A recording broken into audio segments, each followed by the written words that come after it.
थंडीच्या दिवसात ही अशी चटणी तुम्ही नक्की ट्राय करून बघा। इथे मी पॅनमध्ये एक सुका नारळ ने कापून असा घेतला आहे। हा आपल्याला हलका असा भाजायचा आहे, काही ब्राऊन वगैरे करायचा नाही आहे।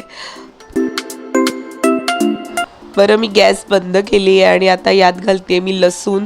10 ते 12 लसूण पाकळ्या आहेत। अर्धा चमचा जिरं घालायचं आहे, त्याचबरोबर लाल तिखट घालायचं आहे, छोटासा चमचा साखर घालायची आहे आणि चवीनुसार मीठ घालायचं आहे। जास्त पण घालायचं नाही, नाहीतर खारट लागेल। आता पल्स देऊन वाटायचं आहे आपल्याला, असं बंद चालू करून चमच्याने व्यवस्थित ढवळायचं आहे आणि परत एकदा मिक्सरवर फिरवून घ्यायचं आहे। तयार आहे आपली लसूण चटणी। ही हवाबंद डब्यात आपण स्टोर करून ठेवू शकतो।